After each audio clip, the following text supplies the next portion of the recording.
Bueno, buenas noches a todos. Como lo prometido es deuda, estamos iniciando nuestro ciclo del programa de prevención prenatal con el deseo pues de impactar en la salud de las maternas y en la salud neurológica de la infancia. Vamos a empezar esta línea de tiempo o este viaje desde la preconcepción. Hoy tengo el gusto de tener a estos dos hermosos ginecobstetras, el doctor Alejandro Rojas Castillo, que vive en Bogotá, y el doctor Andrés Juliano Hoyos, quien se encuentra en la ciudad de Cali. Bueno, hacen parte de este equipo y la idea hoy es abordar de manera breve, concisa, que se lleven información útil para el día al día de los problemas como de la salud ginecológica antes del embarazo, que es como lo más importante que puedo pasar o que debo empezar a tener en mis manos para tener un buen embarazo. Entonces, buenas noches, doctores, ¿cómo están? Hola Muy Lidia, buenas noches. muy bien, Alejo. muchas gracias, y muchas gracias, Lida, ¿cómo estás? Bueno, Hola entonces vamos Alejo. a, ¿Cómo vas?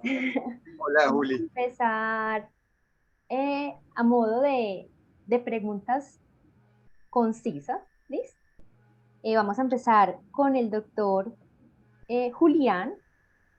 Doctor, como es tan importante este periodo preconcepcional, ¿con cuánto tiempo de anterioridad se debe empezar a preparar una materna, y digo yo una familia, que tenga deseo de quedar en embarazo? Bueno, Lidia, Doctor. no. Bueno, Lidia, qué bueno esa pregunta, porque es la pregunta que hacen las pacientes, digamos, que vienen a la consulta, ¿no? Que quieren, que dicen, nos queremos embarazar. Y hacen esa pregunta, ¿cuánto tiempo? ¿Qué hacemos? ¿Qué es lo que hay que hacer cuando una pareja está pensando en embarazarse? Y en esa prevención que tú hablas, yo creo que es muy importante primero ese tema de que las parejas como que estén de acuerdo, que estén sintonizadas, que piensen en embarazar, como por así decirlo, que invoquen ese hijo, ¿no es cierto? Que lo invoquen y desde ahí comenzarse a preparar. Entonces, por lo menos yo les hablo de 6 meses. Cuando las parejas tienen problemas de infertilidad, se habla de un año, ¿sí? A veces después de un año si no están embarazados, pero, pero preparación para un embarazo en una pareja que aparentemente no tiene problemas de fertilidad, uno habla de un año, de 6 meses, perdón. Y en ese tiempo, pues hablamos de qué vamos a hacer en cuanto a exámenes, en cuanto, pues, yo digo prepararse para un embarazo, es prepararse para un viaje largo y con muchos cambios, ¿no? Es embarcarse en una época de mucho cambio. Doctor, y en ese tiempo, digamos que, ¿qué es lo más importante o qué es lo que se pretende detectar en ese tiempo de prevención? Yo creo que uno siempre quiere como las condiciones ideales, ¿no? Que uno está, yo siempre les digo, yo pienso en que el bebé de ustedes salga perfecto, o sea, un bebé Ujú. muy sano, física y emocional, neurológicamente, cardiovascularmente, o sea, como que uno trae a este mundo un bebé completamente sano, ¿sí? Entonces, de, como que ese tiempo que le dan a uno antes del embarazo sea el ideal para uno prepararse. Entonces, importante, por ejemplo, una preparación física. Yo a veces les hago el ejemplo como, prepárense por una maratón. Entonces, ¿qué harías prepararte para una maratón? Digo, entonces, a hacer ejercicio, empezar a comer muy saludable, que eso vamos a ahondar en ese tema, los exámenes que vamos a hablar también de ellos, y de pronto ciertos suplementos que nos den los exámenes, o la parte clínica, ¿no es cierto? Que uno diría que son, yo siempre les digo, yo critico un poco que cuando en la parte convencional hablan de que una pareja que tomar antes de embarazarse le dicen ácido fólico. Digo, pues sí, claro, está muy bien el ácido fólico, pero pues que no es la única cosa, no es la pastilla mágica. Entonces, porque la gente dice, ya estamos tomando ácido fólico y lo dicen como si fuera pues la maravilla. Y claro que es importante tomar ácido fólico, pero a veces van otras cosas en esta preparación. Y yo creo que es más la preparación también psicológica, de querer traer un hijo al mundo, ser muy conscientes de todo este proceso, ¿no? De todo lo que implica. Yo creo que desde ahí comienza toda esta salud de estos futuros bebés. Bueno, doctor. como nosotros aquí somos todos colegas desde el campo de la medicina funcional, en la medicina funcional tenemos un concepto que se llama la inflamación de bajo grado, ¿sí? Pienso pues que en este tiempo es como importante detectar todo esto y yo quisiera que el doctor Alejandro, en palabras sencillas, le explicara a la gente qué es la inflamación de bajo grado. Gracias, Lida. Esto es un tema muy, muy importante porque la inflamación de bajo grado, también conocida entre nosotros técnicamente como metainflamación, es un término que indica que casi que es transversal a todas las enfermedades. Cuando estoy hablando de obesidad, estoy hablando de diabetes, de enfermedades autoinmunes, cuando estoy hablando de preeclampsia, seguramente que ahí hay una base como de inflamación crónica, Ujú. leve, de bajo grado. ¿Qué es esto? Es un contenido un poco exagerado de la respuesta del cuerpo a los estímulos posiblemente agresores, sin que haya una posterior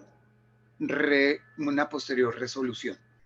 ¿Y cómo se puede interpretar? ¿Cómo se puede reconocer? Pues hay una cantidad de exámenes que se pueden utilizar, pero también hay estrategias como la pregunta. La pregunta era, como decía mi profesor de sexto semestre, usted vuelve y vuelve y pregunta y verá que encuentra tema. Entonces, esas personas con dolor de cabeza crónico, esas personas con dolores de espalda, con dolores musculares, dolores articulares, con falta de enfoque, falta de concentración, con síntomas gastrointestinales vagos y continuos, todas esas personas tienen como esa posibilidad de tener ese nivel de inflamación crónica. Dentro de Ujú. la inflamación crónica leve de las mujeres, vamos a tocarlo más adelante, es como esa inflamación, infección que hay en tracto genital o en tracto genitourinario. Entonces, Doctor, ese, sí, sigue. señor, Y podríamos hablar que a veces no se ven en los puede, exámenes de rutina. puede ser que haya exámenes que, primero, la interpretación debe ser mucho más exigente. Por ejemplo, voy a citar un solo ejemplo que es muy sencillo, PCR ultrasensible, que es una proteína que se llama la proteína de reactividad. Esa proteína normalmente se califica hasta 1. Algunos laboratorios la califican incluso hasta 6. Entonces, entre 1 y 6 puede estar esa paciente o ese paciente positivo para inflamación crónica y lo ideal es que esté por debajo de 1. Eso es por citar un solo ejemplo. O en el cuadro hemático puede haber detalles que a veces se pasan, a veces son detallitos muy pequeños que uno tiene que ser muy atento a esos pequeños detalles. No, Son un par de ejemplos que dentro de un panel de exámenes pueden ser apenas 2 ejemplos de muchas cosas que pueden estar allí. Por ujú. ejemplo, la homocisteína, que es un metabolito de nuestro cuerpo, cuando está muy elevada puede reflejar muchas cosas. Entonces hay que encadenar todo al mismo tiempo para poder tener un panorama más completo. Yo algunas veces explico como si fuera un dron. Hay que mirar al caso del paciente como si fuera un dron y tratar de mirar todos los ángulos para cubrir de la mayor posibilidad las preguntas o las inquietudes o las circunstancias que tenga esa, en este caso, pareja o esta mujer, en el caso particular de cuando es solamente la consultante una mujer. Entonces, ese es como el tema más práctico que pueda haber. Obviamente hay muchos otros exámenes de otros niveles mucho más complejos, pero aquí estamos buscando llevar información para todo el mundo. Así es. Bueno, entonces Pero tenemos claro Lida, que aproximadamente entonces 6 meses es el deseo de esa preparación antes de, y el tiempo, digamos, de estos 6 meses, lo que pretendemos es empoderar a los pacientes en estilos de vida y detectar todo esto que estaba hablando el doctor de lo que es inflamación de bajo grado, de todas estas sutilezas, síntomas, molestias o alteraciones en los exámenes de laboratorio que a veces no se ven o no, o digamos, o los rangos de referencia no son tan estrechos, no son tan acuciosos, y que nosotros, digamos, aquí sí somos un poco más estrictos para evitar de que no haya un diagnóstico antes de, pues antes de que aparezca una gran disfunción. Bueno, entonces, vamos a seguir con el doctor Julián. Doctor, desde su experiencia, desde su día a día en la clínica, cuando las personas o las familias llegan a tu consulta por problemas de infertilidad y no se han documentado como las causas convencionales, si podríamos decirlo así, que encuentran en ginecología, es decir, en los hombres el varicocele, en las mujeres que tengan una obstrucción de la trompa, el ovario poliquístico. Doctor, ¿qué es lo más frecuente desde la fisiología que pueda estar causando como esos problemas de infertilidad? Sí, Lía, porque a veces pasa eso, ¿no? Las trompas están permeables, el espermograma muestra buen semen, no hay varicocele en el hombre, lo que tú mencionaste, esas causas, pero hay problemas de fertilidad en esa pareja. Ahí es donde yo creo que la medicina funcional viene a aportar porque pues encontramos otros factores como el estrés oxidativo, un poquito va como de la mano de la pregunta anterior, esa inflamación crónica ahí latente, silente, que puede estarse expresando como problemas de fertilidad, por ejemplo, el Ujú. estrés oxidativo, siempre hay que tener en cuenta todas las alteraciones que puede generar los problemas del cortisol, que pues vienen mediados por el estrés, entonces también hay que tener en cuenta esto, los problemas de la toxicidad del cuerpo, ¿no es cierto? Entonces, por ejemplo, entre los exámenes adicionales habrá que medir cómo está ese hígado de esa paciente, una gamma-glutamiltransferasa, la homocisteína que mencionó ahorita Alejo, ¿no es cierto? Entonces habría que tener en cuenta estos factores. Y uno ojalá pudiera, por ejemplo, medir metales pesados. Un metal pesado puede estar generando un estrés oxidativo y eso puede estar generando infertilidad, por ejemplo, o la carga tóxica que puede dar parasitaria, por ejemplo, parásitos, virus que estén ahí, que quedan como en el sistema dando vueltas por así, y eso puede estar generando una inflamación crónica que pueda llevar a dar infertilidad. Entonces, la medicina funcional, que como uno dice, la medicina que funciona, pues viene a aportar mucho en esas parejas donde aparentemente no hay unas causas de infertilidad, ¿no? Doctor, y si digamos que las familias escogieran la vía de hacerse un tratamiento de infertilidad, pues de los que existen hoy en día, si de base hay estas causas, esos tratamientos tienen éxito.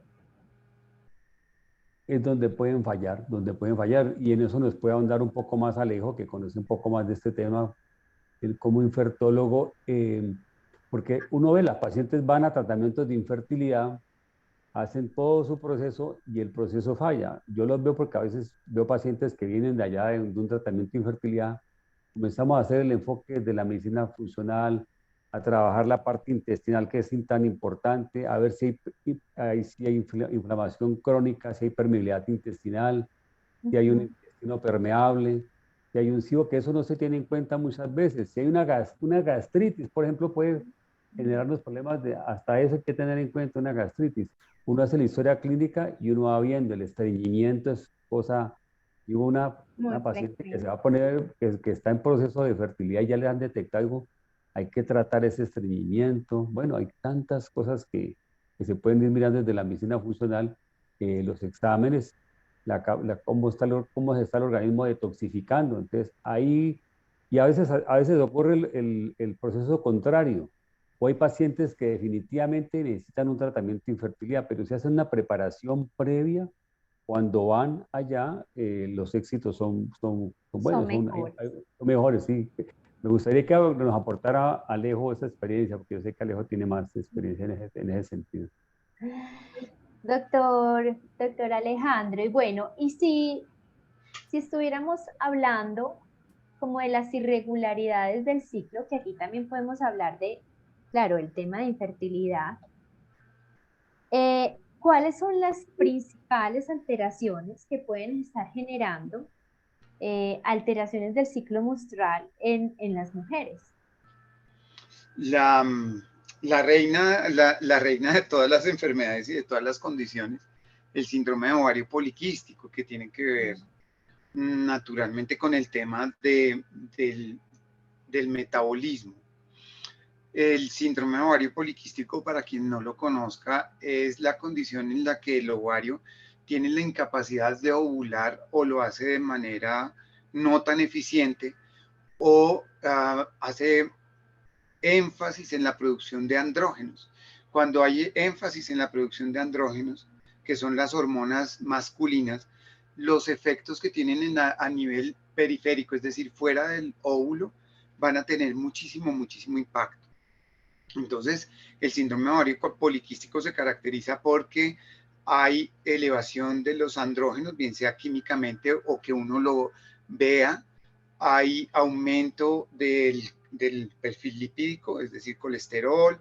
Hay unas imágenes ecográficas que indican que hay ovario poliquístico. Entonces, el síndrome ovario poliquístico es como la reina. Cuando hablamos de síndrome de ovario poliquístico, tengo que encadenarlo necesariamente con cambios metabólicos, principalmente insulinoresistencia. Y si estamos encadenando síndrome ovario poliquístico con insulinoresistencia, necesariamente tengo que ir al intestino y mirar cómo está funcionando el intestino, qué es lo que está comiendo, qué tanto ejercicio está haciendo, cómo está durmiendo, porque es muy importante, porque, por ejemplo, la hormona del crecimiento, para citar un solo ejemplo, la hormona del crecimiento es como el antagonista de la novela con referencia a la insulina. Entonces, mientras que la insulina es inflamatoria, mientras que la insulina produce cambios anabólicos, hace crecer las células fuera de tiempo,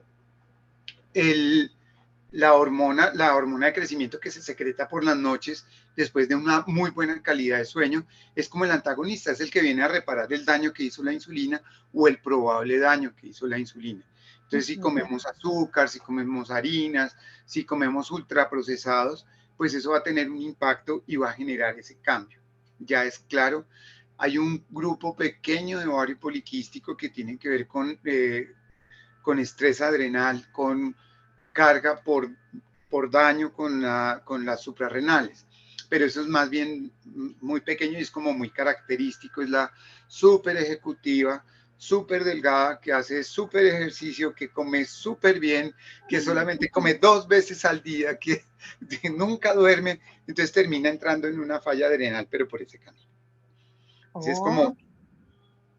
es como, y fíjense que lo que quiero mostrar acá es que detrás del síndrome ovario poliquístico está esa denominación que es la inflamación crónica de bajo grado, la metainflamación, que esperamos más adelante. Esto va a ser muy insistente durante todo el camino, porque al final el neurodesarrollo depende del ambiente general de la mamá y del ambiente social. Y bueno, ahí hay muchas otras cosas, pero quiero insistir mucho en este punto. Entonces, mira que vamos viendo que este concepto como de inflamación de bajo grado, que pueden generar alteraciones en el ciclo menstrual, que pueden generar problemas de fertilidad, aún no habiendo causas anatómicas, son las que se tienen que tratar de abordar en este periodo que hablaba el doctor Andrés Julián, donde pues tenemos como todo el tiempo y el momento para poder revertir como este proceso de inflamación de bajo grado, que pues finalmente quien va a recibir el beneficio es la mamá, tener un embarazo súper agradable y este cerebrito de este bebé que viene en camino, ¿cierto? Entonces, estamos como haciendo el abrebocas y sí, vamos a seguir insistiendo, digamos que en esta parte de lo que es inflamación de ojos graves, desde todas las entraditas, estrés, ejercicio, comida, porque es como el papel más importante y creo yo lo que las mamás pueden hacer desde su día a día para tener un embarazo deseado. Bueno, doctor, como estamos aquí tocando cositas chiquitas de fertilidad, quería saber si a la fecha tienes alguna información del impacto que tienen los tratamientos de fertilidad o de causalidad con trastornos del neurodesarrollo infantil. Si a la fecha hay alguna cosa que diga, ve, los maternas o las mujeres que reciben tratamientos de fertilidad tienen más riesgo de tener un chiquito con o TDAH o trastorno del espectro del autismo o discapacidad intelectual. En general no hay muchos estudios, no muy amplios, y casi siempre como que ponen en la misma bolsa todos los temas. El artículo que habíamos visto tiene que ver es con que meten como parálisis cerebral con espectro autista y son fisiopatologías completamente diferentes. En lo único que sí podría haber una tendencia es en dos técnicas que son diferentes. En la fertilización in vitro, que es colocar el óvulo en un cultivo junto con espermatozoides sin mayor intervención. Es decir, esperando que alguno de esos espermatozoides colonice o conquiste ese óvulo o lo logre fertilizar. Y la otra forma, que es un poco más intervencionista, es más directa, que es mediante una aguja, tal cual, como lo estoy diciendo, de pronto hay gente que se impresione, pero es cotidiano. Con una aguja se atrapa un espermatozoide y esa aguja penetra el óvulo y se coloca el espermatozoide dentro del óvulo, haciendo que se fertilice. Esa técnica se llama inseminación intracitoplasmática o inyección intracitoplasmática. Esa sí tiene una tendencia hacia esos trastornos del neurodesarrollo. De resto no, se ha estudiado, en Europa hay unos estudios como interesantes de comportamiento, pero si estamos concentrados en neurodesarrollo, no hay una gran evidencia. O sea, no hay una evidencia. No hay como una causalidad, efecto causa directo de que haya más riesgo de. Bueno, el doctor Andrés Julián, como estamos aquí hablando de, bueno, el deber ser, y también yo siempre digo, y lo que hay, y lo que podemos hacer. Doctor, desde el deber ser, ¿cuál sería como el panel de exámenes que requiere una materna en este tiempo de preconcepción para poder detectar como todas estas cosas de lo que hablamos de inflamación de bajo grado? Sí, bueno, como dice uno, si le dan todas las posibilidades de examinar todo, mirar todo el metabolismo, porque durante el embarazo todo el cuerpo va a estar activo. ¿Sí? Es importante el hígado, es importante la tiroides, es importante el páncreas. Perdón, Castor. Entonces, todo esto va a ser claro, entonces, cómo va a evaluar esto. Entonces, y también lo otro que normalmente se hacen los controles es también cómo estoy en la parte infecciosa. Entonces, siempre se va a mirar la serología, el HIV, hepatitis, los citomegalovirus, el toxoplasma, la rubeola, que son factores que en un momento dado pueden afectar el desarrollo de un embarazo. En la parte nutricional, por ejemplo, es muy importante el metabolismo del hierro. En embarazo normalmente tiende a haber mucha anemia y la anemia pues, puede estar ligada al neurodesarrollo también. Uno sabe que en los estudios en poblaciones infantiles, pues los niños con anemia tienen más dificultad en su desarrollo neurológico, ¿no es cierto? Entonces también uno quisiera que una mamá estuviera muy bien de hierro, de sus reservas de hierro. Entonces uno mide, además del hemograma, mide la ferritina, mide el porcentaje de saturación de transferrina, ¿sí? Esa parte. Los niveles de vitamina D, la vitamina D es una vitamina inmunomoduladora que nos entra a manejar esa inflamación de bajo riesgo de la que hemos hablado. Los niveles de vitamina B12, mencionamos el hígado, bueno, tiroides, ¿no? Entonces, mirar cómo está la TSH, el T4 libre, si no hay anticuerpos, antitiroglobulina, antiperoxidasa, el hígado, la galactosaminoferasa, la homocisteína, transaminasas podría ser opcional, y el metabolismo de los azúcares también. Alejo ahorita habló como la reina es el ovario poliquístico, entonces también mirar niveles de insulina, de hemoglobina glicosilada. Esos serían como los exámenes ideales que uno podría tener para eso. No sé qué Alejo, qué otro Entonces, todo el agregaría. panel de metabólicas y no quedarnos como solo en la glicemia, sino en esta molécula que llamamos insulina, que se altera antes de que haya como problemas del azúcar ya diagnosticados, todo lo que es el panel de tiroides, todo lo que es el panel hepático y las infecciosas. Doctor, y te pregunto, ¿tú en tu clínica haces mucho tamizaje de autoinmunidad? Por ejemplo, casi siempre arranco con la autoinmunidad de tiroides, que es como la más frecuente en las mujeres. Entonces, yo casi que ya de rutina, además de pedir la TSH y T4, muchas veces ya le estoy mirando anticuerpos, anticuerpos, porque muchas veces la TSH y la T4 pueden salir normales, pero ya los anticuerpos están presentes. Y bueno, además siempre aunado con la clínica, porque es la paciente que tiene TSH y T4 normales, pero ya hay síntomas que uno siempre va relacionado con la tiroides, el cansancio, la fatiga, la dinamia, esos síntomas que Sí es. como que a veces buscando la explicación y ya los anticuerpos a veces salen positivos. Mira qué tan importante es. Bueno, doctor, y como este es el deber ser, el panorama ideal, pacientes que tengan prepagadas o pólizas que se pueden pagar todo, pero lo ideal es poder llegar a todas partes. Si tú dices, vea, esto es como lo mínimo con lo que yo tengo que trabajar desde el sistema de seguridad social, que es lo mínimo que necesita una materna para trabajar, pues para entrar estudiadita a un periodo preconcepcional. Doctor Andrés. Ah, ya, que le ibas con Alejo. No, uno, hay como que de esos exámenes que mencionamos ahorita, habría que cortar unos, por ejemplo, ya no habríamos ferritina ni porcentaje de saturación, sino solamente el hemograma, siempre el panel infeccioso, la glicemia, ¿no? Sí, habría que cortar cuando uno ya está a nivel de AEPS, pues hay que quitar algunos exámenes. Uno quisiera hacerlos todos, pero pues uno sabe que no se van a dejar todos. Entonces, siempre la parte del hemograma, glicemia, tiroides y la parte infecciosa, sí, yo creo que no la cambiaría y no cambia, realmente No son como los cambiaría, sí. Cambia, puede Lo más cambiar. importante es como la infección, estar pensando ahí que es algo muy importante, estar detectando infecciones subclínicas. Bueno, entonces, para el doctor Alejo, doctor, como estamos hablando de salud ginecológica, y yo creo que uno de los problemas más comunes dentro de la salud ginecológica en las mujeres es el problema del flujo. Entonces, yo quería que nos describieras así de manera muy sencilla qué es un flujo vaginal patológico y qué es un flujo vaginal normal. Ok, como decía un profesor mío, eso es lo que nos da de comer.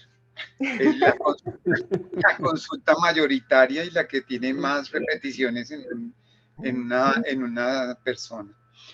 Tiene que ser un flujo transparente, idealmente debe ser transparente, no tiene por qué oler, no tiene por qué picar y la cantidad depende básicamente del ciclo, si es que la persona está sin anticoncepción hormonal. Esos son como los parámetros principales, no tiene por qué oler ni tiene por qué ser desagradable el olor.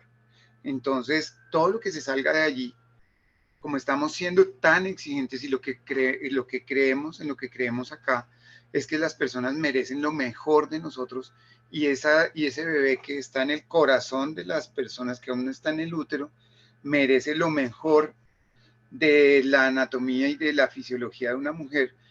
Debemos acercarnos lo más posible a eso. Es decir, tenemos que hacer una claridad sobre ese punto. Y es precisamente sobre los flujos vaginales. Bueno, doctor, y como estamos aquí siendo tan estrictos con estos temas como de la salud ginecológica, ¿qué implicación tendría que una mujer llegase con una vaginitis o a una vaginosis con un embarazo, a un embarazo sin ser tratada, tanto en ella como para este futuro bebé que viene en camino? Nosotros tradicionalmente y hasta 2016 habíamos pensado, por ejemplo, que el útero, que la cavidad uterina era completamente estéril. En ese Ujú. año 2016 se hicieron unos estudios en que se logra demostrar por técnicas de biología molecular que verdaderamente, aunque la población bacteriana o la población microbiológica dentro del útero es muy pequeña, tiene una representación y está dentro del útero. Todavía siguen investigación. Esto tiene apenas 6, 7 años de evolución y apenas estamos asomándonos a la idea de que allí hay bacterias que tienen poblaciones que tienen que ser predominantes. Cuando no hay poblaciones predominantes y en eso, Lida, tú tienes una cantidad de información que seguramente más adelante vamos a poder como moler un poquito para que sea más digerible para todo el mundo, tiene que ver con activación inmune materna. Otra vez, metainflamación, inflamación crónica de bajo grado que va a posiblemente inflamar la placenta y posiblemente puede llegar a inflamar el cerebro. El mensaje no es de alerta, el mensaje solamente es de prevención. Es decir, yo no quiero que las personas vayan a decir que su bebé tuvo complicaciones por haber tenido un flujo de cándida, por ejemplo, que normalmente uno en la consulta de hace un tiempo, antes de que yo estudiara medicina convencional, era medicina funcional, perdón, era como, sí, pues es una candidiasis, entonces este óvulo que está de moda y que vale más que el que estaba de moda hace 6 meses, entonces vas a recibir este tratamiento que te va a servir por 3 meses. Hay que ir mucho más a fondo. Hay un tema, por ejemplo, que es la vaginosis bacteriana. La vaginosis bacteriana muchas veces aparece en la citología y muchas veces se dice, no, esto es normal. Gardnerella vaginalis es una especie bien interesante porque tiene una capacidad enorme de generar una distracción en el sistema inmune y una cantidad de endotoxinas, es decir, malas palabras que le llegan al sistema inmune y que entonces el sistema inmune sobre reacciona y comienza a decir también malas palabras. O sea, a veces son malas palabras. O sea, aquí digamos que el mensaje es, mujeres, revisen su flujo. Mujer que quiera quedar en embarazo, revise su flujo. Hágase su GRAM, Totalmente. las citologías y pues no normalicen todos los hallazgos que a veces como que tendemos a normalizar. Doctor Andrés. Sí, ¿no? Y algo que mencionaba Alejo es que detrás de un flujo uno ve la punta del iceberg realmente. Uno está viendo el flujo que puede molestar, picar, arder, no es el flujo patológico, porque ya Alejo nos habló del flujo normal, pues.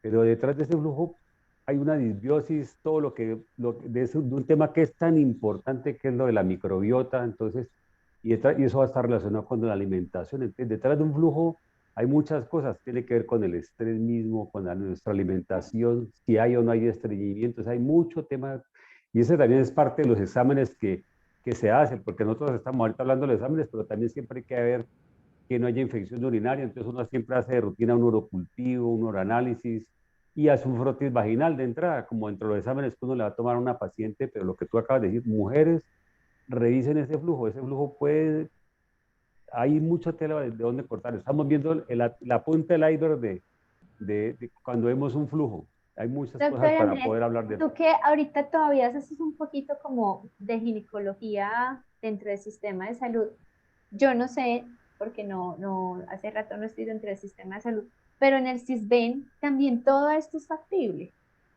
O sea, hacer todos los exámenes básicos de infecciosas en etapa preconcepcional.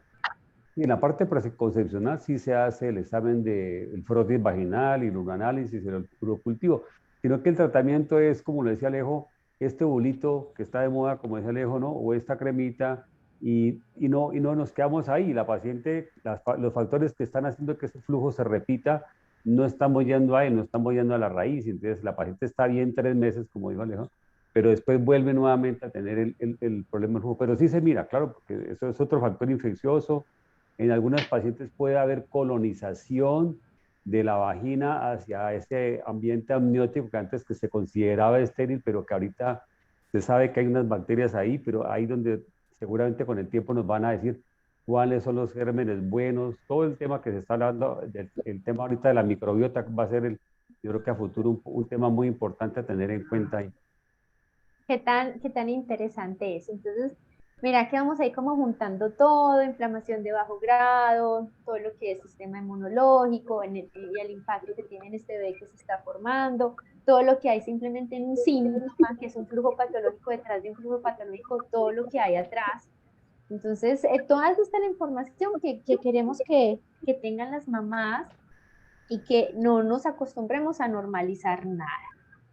Bueno, entonces, doctor Alejo, entonces, Doc, si yo te pudiese decir, que me pudieras decir como en tu experiencia, que es muy integral, cuáles son los papeles de esta figura paterna o masculina en el acompañamiento preconcepcional, para la mamá y también para el impacto de la salud neurológica de los niños. Hay una palabra que puede resumir mucho esto, se llama compromiso. compromiso tiene que ver con que si hay una orientación, una consejería de cambios de estilo de vida, lo voy a decir de una manera muy coloquial, el señor no puede llegar con una hamburguesa a las 9 de la noche mientras que la señora que está buscando bebé ha estado comiendo muy bien todo el día, ha estado haciendo su ejercicio y el señor llega con su hamburguesa muy contento ofreciéndole esto. Uno es compromiso. Dos, también la persona, el masculino, tiene que revisar su estatus de condiciones. Por ejemplo, el sobrepeso es una condición que refleja inflamación crónica leve, que al final puede llegar a tener efectos en la producción y la calidad de espermatozoides vía radicales libres de oxígeno. Entonces, eso podría llegar a tener un efecto en la calidad del embrión que al final pueda llegar a tener algún tipo de efecto. Claro, esto lo estoy diciendo desde la potencial fisiopatología y aunque haya muy poquita literatura sobre el tema, sí vale la pena que la persona tenga muchísimo compromiso. Y hay otro compromiso que es muy importante y que nosotros como sociedad tenemos que aprender. Y es que somos pareja, somos equipo. Y construyendo equipo y construyendo pareja, vamos a poder minimizar el impacto de estrés que pueda tener una mujer, porque ese es otro de los factores de inflamación crónica. Entonces, no es posible que una persona que llegue ebrio a insultar o quizás a golpear, eso es inflamación, eso no solamente se queda como eso no se queda como en el ambiente nomás de lo puramente físico, sino que también tiene un impacto en lo químico y también tiene un impacto en el sistema inmunológico. Entonces, es un acompañamiento, es integrar la pareja y si hay más hijos, integrar toda la familia y si hay una familia grande, integrar a toda la familia, que al final es como lo que estamos persiguiendo, que toda impactar a toda la sociedad, para que todos estemos muy orientados y muy cuidando como nuestros ancestros muy antiguos, toda la tribu cuidando a la que está embarazada. Así es, qué tan lindo es todo. Bueno, sí, para que no pensemos que todas las tareas de las mujeres, no, aquí el hombre tiene un rol súper importante en toda la etapa del pre y en la concepción y también cuando la mamá ya está embarazadita. Bueno, doctor Andrés, para terminar, si yo te dijera que me dieras como en un ABCD o en unos 4 pasos claves, ¿qué es lo más importante en esta etapa de preconcepción? ¿Qué les dejarías a las personas que nos están escuchando? Alejo menciona ahorita la palabra compromiso. Yo también habrá que mencionar la palabra conciencia. Yo creo que prepararse para un embarazo, uno va a traer a su vida y a su familia, como decía Alejo, cuando son ya familia grande, uno siempre imagina como el primer hijo, pero a veces va a llegar un hermano más, va a llegar a la familia un nieto, va a llegar un sobrino. Es mucha conciencia, prepararse muy bien ambos. Yo siempre pido en esa consulta preconcepcional que vengan ambos, porque también la preparación es de los dos. Yo reitero lo que dijo Alejo, el estilo de vida en el Señor, el ejercicio, la actividad, cuidarse, tomar ciertos suplementos también que optimicen esa fertilidad, esa calidad de los espermatozoides, así como uno le está apuntando una buena calidad de óvulos, también una buena calidad de espermatozoides. Pero más que todo es conciencia, saber de que nuestra vida va a cambiar totalmente de ahí para adelante, que cuando llegue la noticia del embarazo va a haber un cambio a todo nivel, a nivel físico, obviamente, a nivel emocional, incluso a nivel espiritual. Saber, ser conscientes de lo que va a pasar en el vientre, mientras nuestro bebé esté en el vientre, va a influir para toda la vida, no solamente para cuando nazca, sino para cuando ya sea un adulto. Es conciencia, sería la palabra. Conciencia, qué tan linda esa palabra. Esa palabra es, yo creo que es como a donde tenemos que ir a apuntar casi que todos los actos hacemos para nosotros. Conciencia con la decisión de tomar un buen alimento, la conciencia con la decisión de yo poder moverme, de tratar bien al otro, de vivir en armonía con mi pareja. Yo creo que esos son como los pilares grandes y la invitación a todas las mujeres que quieran tener un bebé y disfrutar de un bebé sano. Yo les agradezco mucho, ya estamos aquí como terminando hoy nuestra primera charla. en este viaje que es la etapa preconcepcional. Estaremos hablando en la próxima charla de lo que es la salud gastrointestinal, porque se liga mucho como de esta puertica que empezamos a hablar de lo que es la inflamación de bajo grado y las infecciones y el flujo patológico y bueno, todas estas cositas que hemos mencionado acá.